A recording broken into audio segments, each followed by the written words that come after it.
I recently got the question, how can I communicate with my teenager without making them feel guilt that I had my feelings hurt? And I think it's a great question. And I think it's tricky because all scenarios are different.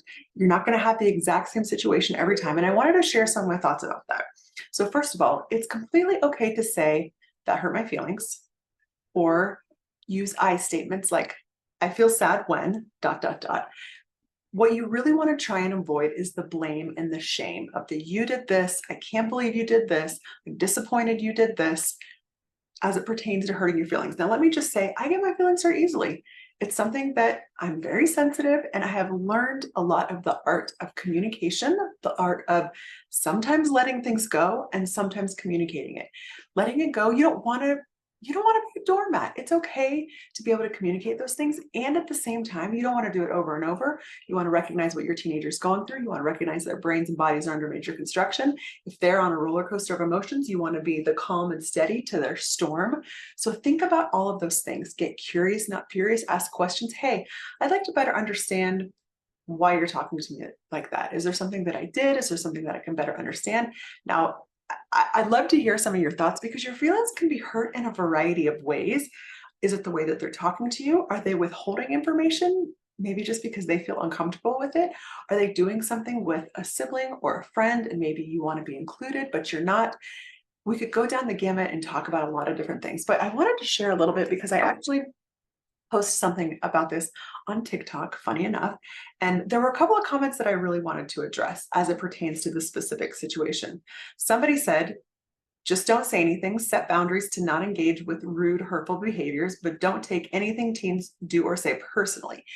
That is the ideal world, right? To condition yourself to practice the emotional regulation so that you don't take things personally, which is hard to do. And with practice, I can say for myself, I used to take things a lot more personally. And I've learned when you learn and understand that teenagers are going through a hard time, they're not giving you a hard time, then it helps you to have a little bit more understanding as it pertains to what they're doing. But if they're talking directly rudely to you, it's of course appropriate to say, that hurt my feelings. How about you try that again? That's something that I talk about a lot is encouraging them to try again. Another commenter said, just after that, I really think about when you were a teenager. I made a t-shirt a couple of years ago and I sold it and I don't anymore, but it says, we were all teenagers once. Remember, do you remember? I feel like it was yesterday. And I don't know if it's because I was an avid journal writer, wrote every day of my teenage years. And I've gone through those journals and I've thought a lot, but I think because I write because I wrote then, I remember a lot. And so if you can really put yourself in their place and try and remember the difficulty of whether your parents didn't want you to do something, and it's okay to, of course, have boundaries and they're not going to like it. Maybe they're frustrated. Maybe they say, I hate you, which can feel hurtful. That's a whole other conversation for another day. But if they say something like that, it just means that they're feeling stuck. They feel powerless. And think about, are you trying to have a power trip? There's so many things to think about when your teenager's behaving a certain way. I want you to always look inside yourself and think, am I saying or doing something that potentially can be hurtful to them? So I shared on TikTok in this story that I would hear from my mom sometimes, I do so much for you and this is how you treat me. She got her feelings hurt because I withheld information, but I wasn't being mean. I wasn't being rude. I wasn't being unkind. I just chose not to disclose because I didn't feel emotionally safe. I didn't trust her. And so she got her feelings hurt that I wouldn't share things with her. That is another thing to consider. And I talk a lot about Team Trusted, the Trusted Challenge. When you take the Trusted Challenge, you learn about blind spots, and Team Trust is an opportunity to continue on after the Trusted Challenge.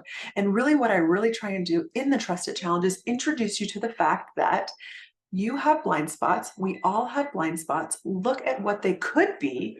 Think, am I doing this? I introduce it to you as gently as possible, these blind spots. And then you say to yourself, is this something I do? Oh, I do that.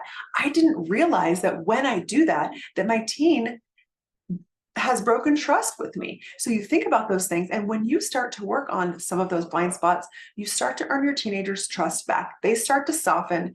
And through communication and a series of events, it's like a puzzle piece, lots of different things going on, you start to become trusted by your teenager. That is the goal with everything that I share in this space. So going back to that comment, when you think about Really think about when you were a teenager, think about how you wanted to be spoken to when you were that age, right? Like I said, teenagers often feel powerless, that they feel like they don't have a say in their life. And that feels very frustrating. If you can validate that, validate your teenager. Yes, that's frustrating. And that's still going to be the case. And being okay with them not being happy with that.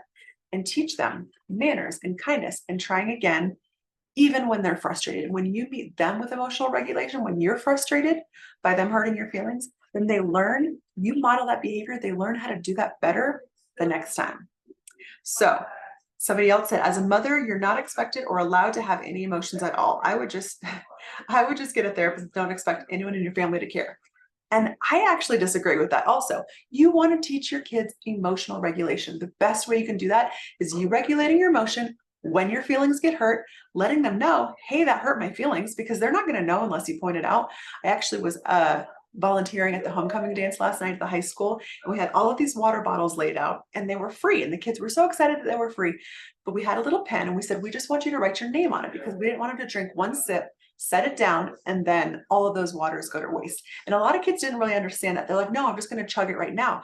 But then we said, hey, here's the deal. We're about to run out of water bottles.